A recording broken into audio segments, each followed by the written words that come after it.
I've seen a lot of videos online and people make this way more confusing than it needs to be. I'm gonna show you how to install this Heatstar 50,000 BTU heater. Same goes for the 80,000, same goes for any other BTU or any garage heater, whether that be the Hot Dawg, the Reznor, doesn't matter. This one here is from Princess Auto in Canada, and I'm installing the heater itself as well as the ventilation kit. If you're going horizontal, you need to buy a horizontal ventilation kit from Heatstar unless you're a licensed HVAC technician where you can get your own products. But this is what you buy from Princess Auto, and I'm gonna show you how to install this very simply. First thing you wanna do is take it out of the package, and then you're gonna see that you have these bars, and these come separate from the unit, and you need to install them. The way you install them is on the front, you've got 10 millimeter, 1, 2, 3, and this bracket goes on. And on the back side, same deal. You've got 1, 2, 3, and this bracket sits on. Now, the first thing you wanna measure is center to center of the bracket. So if we go in the center, we know that it is 20 inches on the center. Okay, so now that you know that that's 20 inches on center, we're also gonna measure this way. And we know that the length is roughly 25 inches. 25 and a quarter, but let's leave it at 25. Now the idea is we are hanging our gas heater from that corner. I have 12-foot ceilings, which is why I rented a scaffold. Don't be an idiot and use a drywall lift or a pulley system. Get yourself a scaffold and a U-Haul trailer. It will cost you $70 all in to have this in your house for an entire week. This cost me $50 plus tax for an entire month, but I'm going to return it early, and it makes it doing this job so much easier and safer. So make sure you get yourself a scaffold so you can climb high if you need to. Now the idea is we're going to be hanging this using threaded rods, and there's going to be one rod in every corner. So one goes here, and one goes there, and the other corner, and the other corner. Now this is a 3/8 thread rod, and I'm gonna show you the tag. This is from Home Depot. So you'll see here, that is a 3/8. If you can see that, 1 second. Voila. 3/8 by 16 by 72 inches, and we're gonna cut this to size. You're wondering, well, what's that rod going to hang from? And I'm gonna show you. This is what they call super strut. They also sell this at Home Depot. In Canada, it's called super strut, and in the United States, it's called uni strut. And the way this works is you bolt this to your ceiling, and on the other end, you get these little attachments, and see here, this accepts that threaded rod, a 3/8 threaded rod, and so it's spring loaded. You can insert this anywhere in the track, lock it in place, and now that threaded rod can go in here. Let's talk about placement of your wall thimble, and this comes in the package in 2 pieces. One piece goes on the exterior and the other on the interior. And so this is gonna go on my interior wall like so, and then my vent pipe runs through it. Now, once you've determined exactly where it is you wanna hang your heater in terms of the direction, so for me, you have to understand that I've got a 3-bay garage. So you'll see, I wanna be pointing my heat towards where I have heat loss, so over there. And I want it relatively in the center, so over there. So this corner makes sense for me.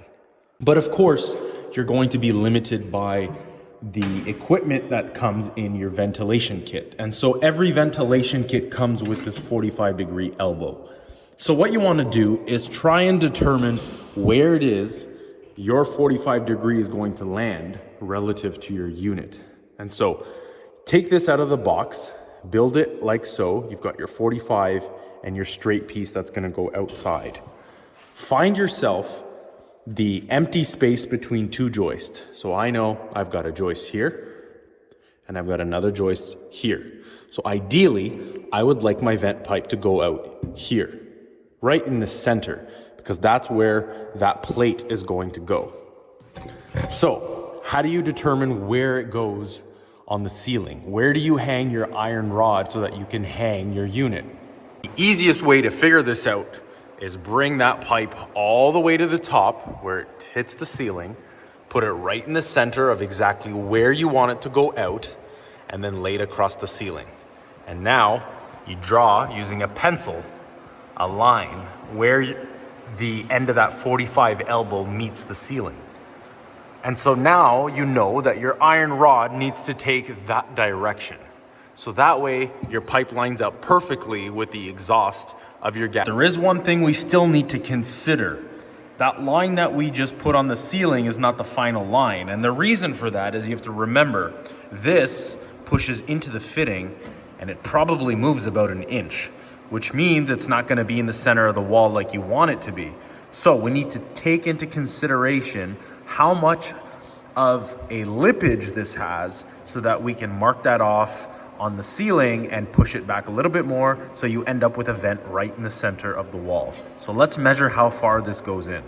What I've done is I've taken off the fitting, I've put this in, and I'm gonna mark a line on the inside, and then I'm gonna measure it when I take it off. And that's roughly about 1.5 inches. Here's your example. So if we mount it exactly at that line that we just put, and then we have to move this forward 1.5 inches, guess what happens? You're no longer centered on this side. So the idea is we want to actually mount our iron bar about 1.5 inches away from that initial line. That way, when you push this into the heater, you're now centered where you want to be. So we're going to mark a new line 1.5 inches away from here. Now I've got my new line here, parallel to the initial line. I've got a check mark so I know which one it is. And now my iron rod is going to run right across. Step is to find your stud. So I'm going from this stud to that stud, and I'm going on a diagonal, so I need to go longer than the width of the machine. The machine itself is 25 inches, but in order to go from here to there, I need about 35. So I'm going 35 inches across on a diagonal, and then another iron rod, super strut, 20 inches away. Remember, the unit was 20 inches in depth, so we're gonna go 20 inches, and then we're gonna mount another iron rod across. Make sure you add a little bit more if you're going stud to stud. Like the unit width is calling for 25, but make sure you go a little bit longer than that so you have some play. Like go 30, 35, and then that way it gives you wiggle room to move around. We've got our unistrut mounted with a 3-inch lag bolt, one on this side, one on the other side, and now we've got the perfect angle exactly as we talked about. So now relative to the wall, it will come like this, come on an angle, and then it'll face straight, and it'll be facing my 3-bay garage. Remember, we measure 20 inches this way, so get your measuring tape and a square and measure off 20 inches, center to center. You mark a dot here and a dot there, and then it allows you to run your bar across 20 inches away. So we've got our 2 unistruts up. I've got 20 inches from center to center on both ends. So now we can attach our rods and cut them to length. And then from there, we can actually attach our heater on those brackets. Because I'm doing this solo, what I've done is I've added 2 rods just right in the center, and I'm going to test my vent now to make sure that it actually fits into the location that I'm looking for and that my measurements were accurate. I'm going to do that first before I put all 4 rods and secure it properly. As you can see, we are directly centered in the wall where we want it to go out. We're attached at the back, and the hanger is still supported exactly where we placed it. So our measurements are accurate. So that's exactly what you need to follow when you make your adjustments on your ceiling. So today's the day we're doing the mount, and if you remember correctly, we're using 4 points and 4 rods, and we're gonna space them based on these rails, and we measured this previously, but what I'm going to do is space them at 0 and 22 inches, and I'm gonna do that on both, and then we have equal lengths. So I'm gonna come up here on my bars and find a point at a 0 mark and a 22 mark. I'm gonna mark it with a pencil, and then from there, I'm going to add in my super strut adapters, again at the 0 and 22 mark, front and back, and then we're gonna hang our rods, and then we'll hang the heater. Right, so I have this temporarily suspended, and I'm out of breath because I did this alone, but you've got the 4 rods and they're hanging on by barely a thread, which is fine because we are going to make an adjustment. So now what we need to do is check our clearances. So one takeaway from the manual of the heater itself, this one here, is that you need to ensure that you meet the minimum clearances located in table 1, which says that from the top, you need at least an inch. From the side, you need at least an inch. From the access panel, you need 18 inches. From the rear of the unit, you need 18 inches. And then from the bottom, 0. But the bottom, actually, if you look at the text, it lets you know that for installation in a residential garage, the unit must be installed so that the bottom of the heater is located no less than 8 feet above the floor, meaning the bottom of the heater must be greater than 8 feet off the floor. That is the requirements in both the USA and Canada. If you're looking at the horizontal installation requirements, do note that the termination must be a minimum of 4 feet below, 4 feet horizontal from, or 1 foot above any door, window, fresh air intake, utility meter, or regulator, unless the appliance is listed differently. So what this means is if you're venting outside of your house and you have soffit, you need to be at least 4 feet past the soffit or 4 feet below the soffit. It's not both. The way it's written here is you just need to satisfy one of those requirements. So you either pass the soffit by 4 feet or you're below it by 4 feet. So I've got my handy dandy digital measuring tape. And so the first thing we're gonna check is this heater 8 feet above the ground. So we're gonna put our measurement here, aim to the ground, and we are 9 foot 8 inches. That's perfect. Now we're gonna check clearance on the back. I'm gonna put this on the back of the unit in the shortest length, and I'm gonna aim it at the wall. And we are 1 foot 11 inches. Excellent. Good for clearance there. We're definitely good for clearance on the side. We're definitely good for clearance on the top, and we're good for clearance on the bottom. So clearance of this unit is perfect. Only other thing we need to confirm is that when we go outside of that wall, that our exhaust is 4 feet away from the soffit. Otherwise, we have to go horizontally for a greater length, and I'd rather just be below the soffit by 4 feet. So we know that the top of our wall is where our soffit is located on the outside. So I'm going to take my measurement tool and I'm going to measure and see if I have 4 feet from here to the ceiling. And I'm getting roughly 3 feet, 11 inches and 5/8. I would say that satisfies the criteria. We are just shy of 4 feet. So I'm going to go with that. You could cheat it a little bit and bring it down a little bit, and look at that, 4 feet. So there's no issues here. We're going to leave it the way it is. This placement of the unit is perfect. It is hanging quite low, but unfortunately, in order to meet the requirement of the 4 feet, that's what we need. And we need to make sure that we're 8 feet above the ground, which we are. So this is where it's going to live for the rest of its life. The next step we need to do is figure out where we're going to drill our hole for our 6-inch wall thimble. And the way we're going to do that is we're just going to test fit a piece of the pipe here. And we're going to try and line it up with the wall. And then we're going to confirm with a stud finder that we are in between 2 studs and that you're not hitting a stud, because then you'll be stuck and you won't be able to get your wall thimble in or your pipe without actually cutting the stud, which you don't want to do because that's structural. So the first step here is assemble this, and what you'll notice is that there's a bit of flex to it, and that's fine until you secure it. But you have to remember that we need to have a slope of 1/4 inch for every foot of run. So this is actually going to be pointed upwards as it goes out of the wall. So we want to make sure that the wall thimble is not perfectly straight. It needs to be a little bit higher. What I've done is I've taken a pencil and I've put it on the top, the bottom, the sides, and then I've marked my wall. And you'll see here, I've got 4 marks. And those 4 marks are just a tad higher than perfectly straight, than perfectly plumb. So I took my pipe, I made it straight, and then I went up just a tad, and that's where I marked my 4 lines. And the center of that is where I'm going to drill for my wall thimble. And we're going to drill a 6-inch hole, 152 millimeters. You could use manual tools like a drywall saw or you could use a drywall cutter. I'm using a 6-inch hole saw because I'd like a clean finish, both on the siding and on the inside. So use the right tools in order to achieve a perfect finish, because that's all we do here at Bucket of Bolts. Clean, clean, clean. We know we want to drill our hole here, but how do we make sure that we're in between two studs?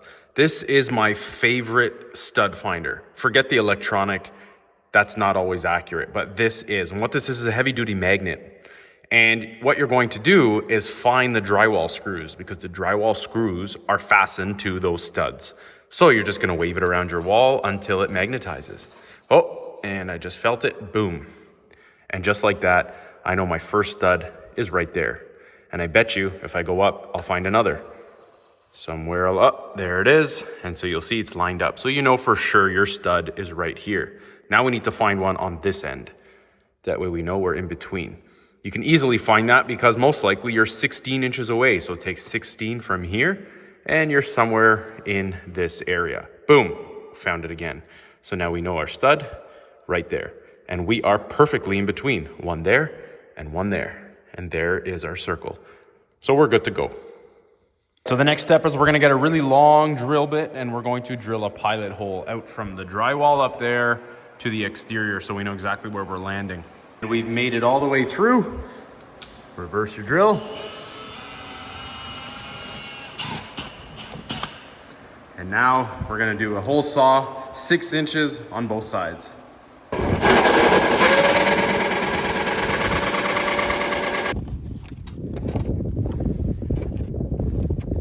gonna take our thimble, do a little test fit. Perfect fit. Beautiful. And just so you know, for your reference, this is a 6 1/8, 155 millimeter, and I'm getting an almost perfect fit. If you use the 6-inch, which is 152 millimeters, you'll probably have an issue because this is 6 inches, so you need a slightly higher, which the next version up is 6 1/8 inch, 155 millimeters. This part really isn't necessary, but I'm doing it as an extra precaution. I'm going to use this HVAC aluminum tape to wrap all the way around that cavity. That way, when we put our wall thimble in, it's not making contact with that insulation. And although it's absolutely safe to do it without this, this is an extra precaution that I want to take. You can do the same.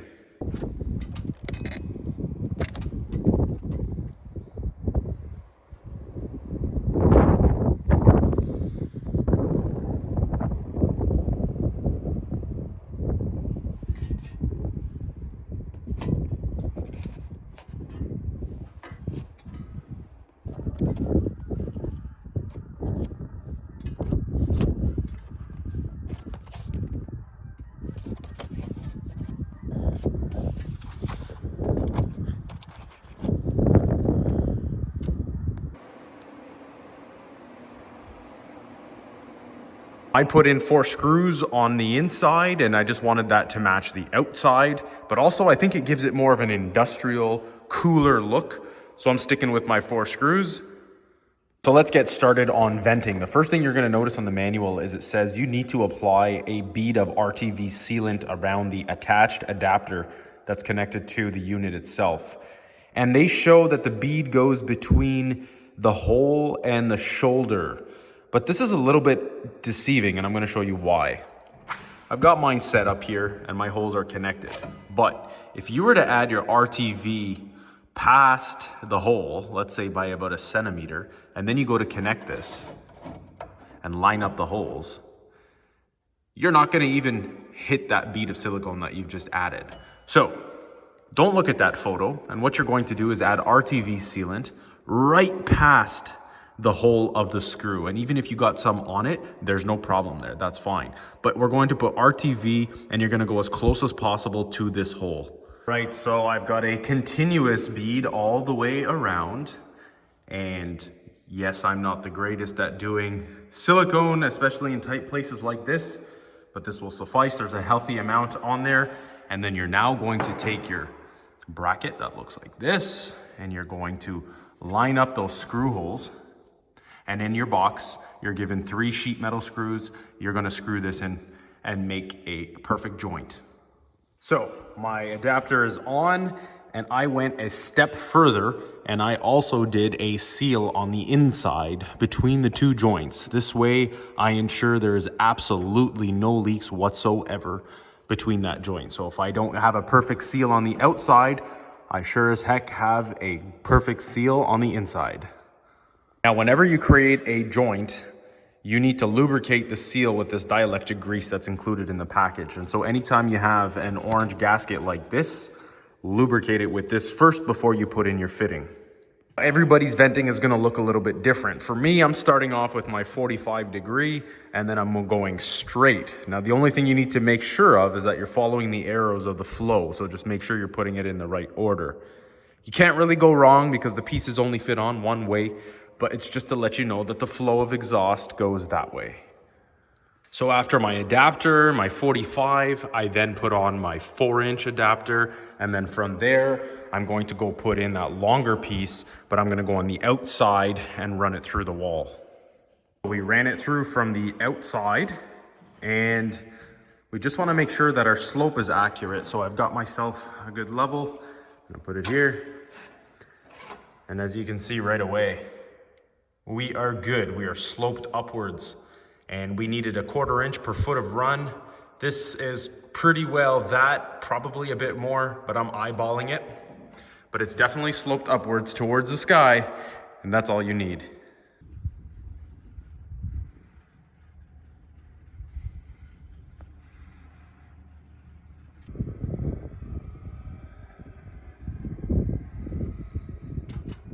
Now that the final installation is complete, we've hung it up from the ceiling, we've vented out the wall, and now we need to do our electrical connection.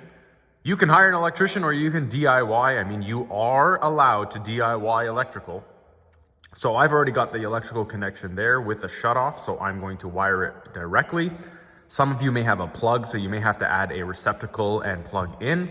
And in terms of the gas line, I hire a gas technician, and rest assured the connection has been done right. It's been tagged. It's a registered connection, so we know who did it, when it was done.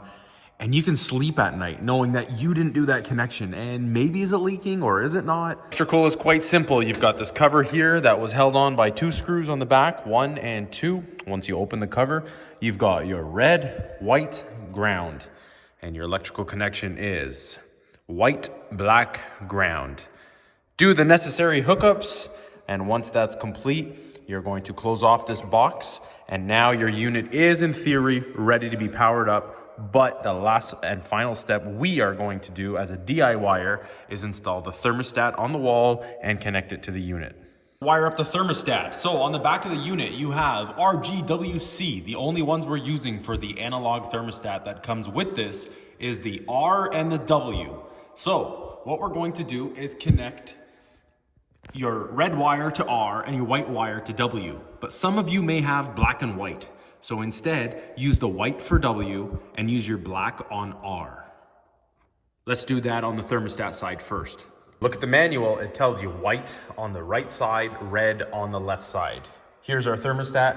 White is gonna go here, red is gonna go here. But if you're like me and you have only black and white, we're going to do white on the right side and black on the left side. Just as the manual called, white on the right side and red on the left side, but in my case, black. So what do we have? White on the right side and black on the left. And so this is heat, and the other side is the supply, the power. So we're gonna go back to the unit and we're gonna do the exact same wiring on the other end. What I've done is connected the W to white and the R to black, and that completes the thermostat installation.